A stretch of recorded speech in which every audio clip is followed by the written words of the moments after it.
Alright guys, I'm gonna hit you with a really fast intro. I've been seeing no guides on this, and the guides that I have seen are really shitty, and they've been confusing me more than helping me. So this is a guide made by me soloing the dungeon, alright? Maybe that'll help get your confidence up a little. It's actually a really easy dungeon, especially with friends, and if you coordinate well, you can get through it super fast. I'm just gonna be showing you how to go through it, copy where I go, copy what I do, use it to see the monsters, attack patterns, and all of that. This doesn't show you how to get through floor 2, only floor 1. Okay, so this first part is just me loading in and spawning in. Obviously, you have to go to the diver's camp or the diver's outpost, castle light, whatever you want to call it, and you have to talk to the girl in the back with the super futuristic circle thing to go down into floor 1 of layer 2. All right, this is post Gilbert here. I actually put a bunch of objectives that you guys can use as guidelines for your friend group or whoever you're running the layer 2 dungeon with. Um, they're just guidelines, but if you follow them, they can save you a lot of time. That's what my friend group designed them around. But yeah, just take note of those, I guess. So you're gonna see me spawn in here, and the first thing I do is I turn around and I go to the cliffside without any plants. I start climbing up the mountain, and then I make the little jump you see there. And then I head over to where you see this hut. I climb over the hut, and then you get this key. This key actually allows you to open the door below where there are plants on the cliffside. So you're gonna see I glide down, and then I just walk over. Usually for this part, I have one friend go through, and that friend is able to get the key, and the other friends will just open the door and go ahead. But in this case, obviously, I'm doing it solo, so this is gonna be a lot slower. I've gotten done with the boss 10 minutes before we had to go up. It was a really good run.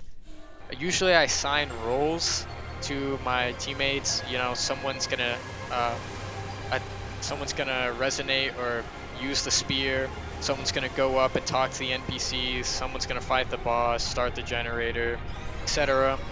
But what you just saw there is me running past. It's pretty easy to follow the directions. I'm not gonna really say the directions. You guys can kind of use this video as a guide, but the wind will always be blowing at you the way it blew at me. I'm not saying directions because direction could be relative to the direction that you are facing. So just take note, that's always the way the wind blows, how you see it in my video.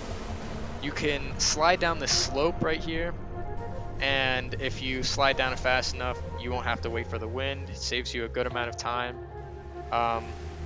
As you can see, I'm making my way up to a cave where there are spikes. You're gonna see in this recording, I trigger the spikes, I step back out for a second, then I go up. This is going to be the boss that you fight before you're able to activate the generator. What that does is the generator allows you to actually enter into the mine shaft, right? Now, this boss is pretty easy for a build like mine.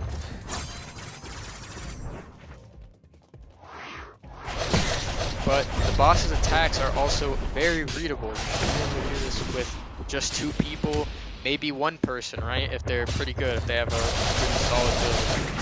Alright, I'm not going to waste your time. I'm going to speed up the rest of the fight. You can see how slow it is. Remember, 1 to 2 people. You can have other friends run to the places that I run to.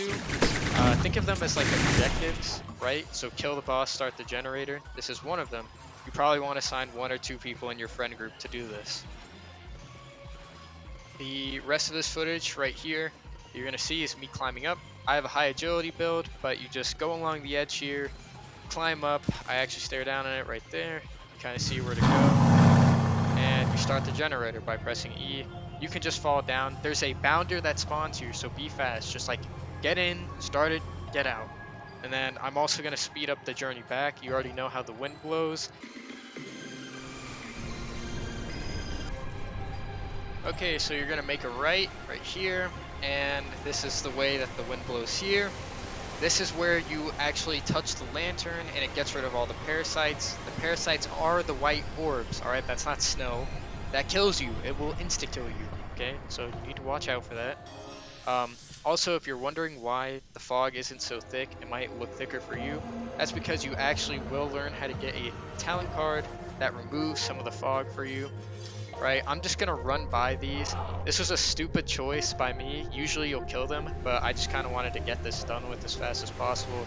Because honestly, I just want to go to bed. Luckily enough, I have a healing build. I would have died right here had I not had a healing build.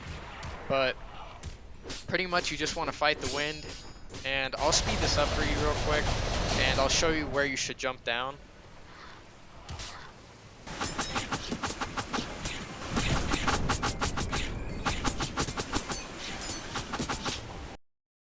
Okay guys, so I was about to die right here, so I actually just rushed and jumped down. But you see in that top left corner, you're actually supposed to just climb up there. I didn't do that. I actually fell down and almost died, alright? So, other than that, you're just going the direction that I just went. Even if you were to climb up and then jump down to the left, you'll see a part there where you can jump down. Alright, so right here you're going to see me trigger the spike traps. Literally almost died again. God bless this healing build. It saved me so much. Alright. But once you're done with that, you're just going to want to follow my directions. You're going to see that I actually made a mistake in the directions. I was trying to like skip a step. I was trying to skip activating the spear. Instead of editing it out, I'm just gonna keep it all in so you know that I did this in one go and that it is possible. Alright, but you're gonna see me fall down a pit trap that is intentional. You want to fall down the pit trap right where you saw me at in the entrance. You're gonna want to jump on these rocks. Beware, they do break after you jump on them. And you're just gonna want to follow my directions. There are spikes on the ceiling here. And you're just gonna want to run down these stairs. A bunch of Blooper Globblers or whatever come and attack you. I was being an idiot here. They have like actual no stun. But you actually just want to climb out. Unless you want the chest, they do drop a chest. If you have 2 people down there, I guess I would go for the chest. But then you climb up these stairs. And a lot of people get lost right here. This is where a ton of people, even my friends, get mixed up. It's ruined some runs that we've had.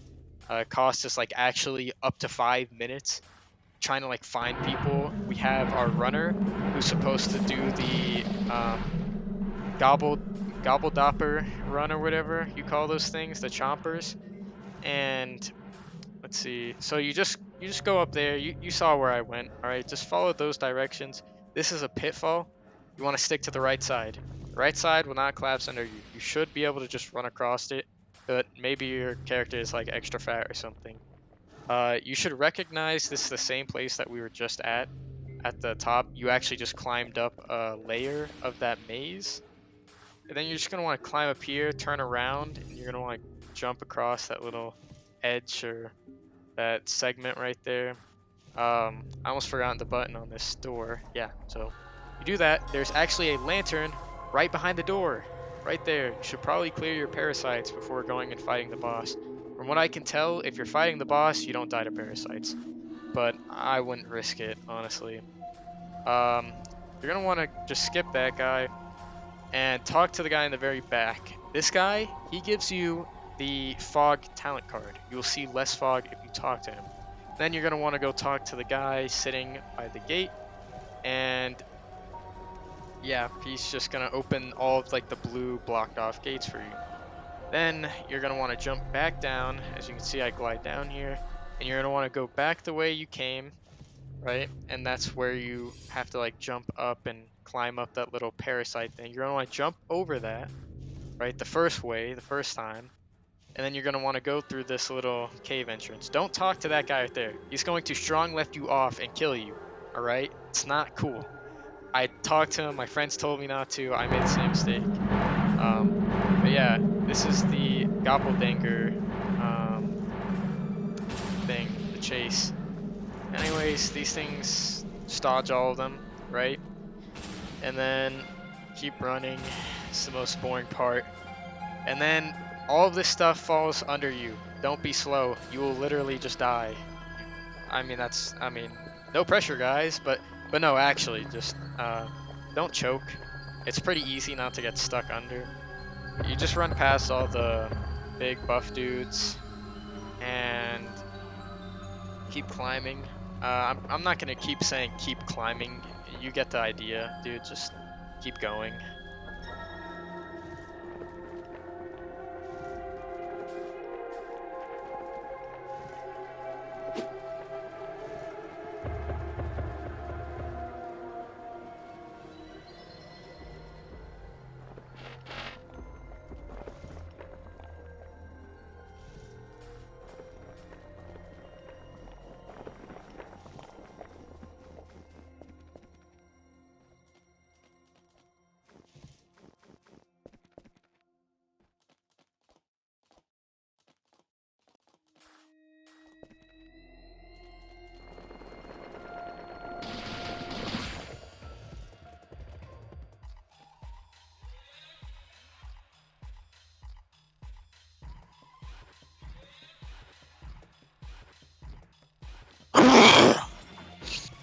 Did I scare you guys?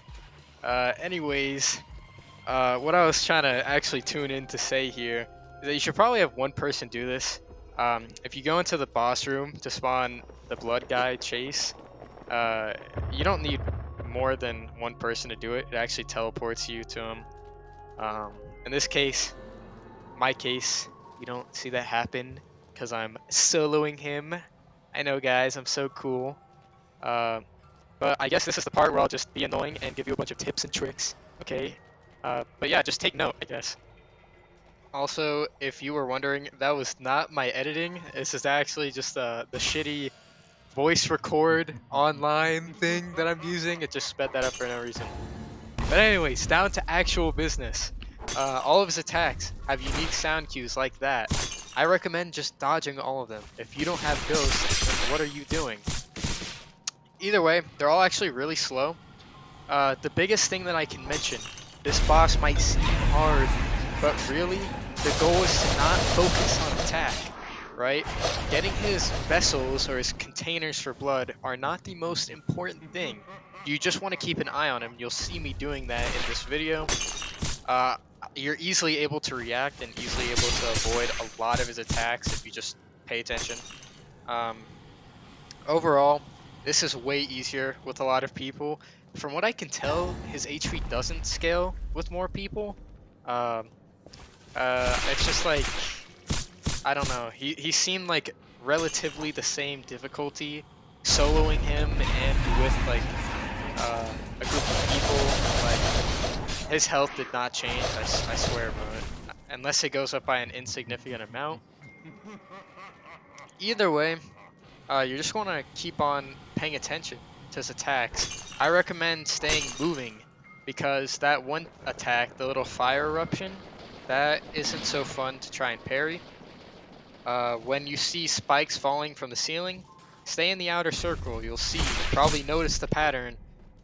They don't fall there, right? So when you hear crumbling, just move to the outer circle.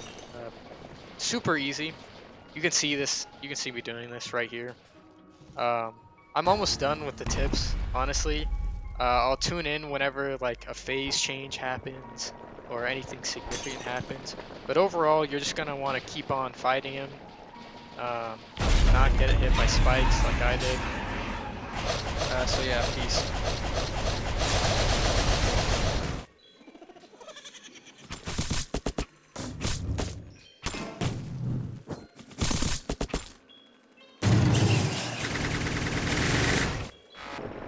Okay guys, here's like an actually important phase change. So you have the ceiling crumbling. This just means that there aren't going to be any more spikes. You're in the end game, alright? If you've made it here, you're pretty much just going to win.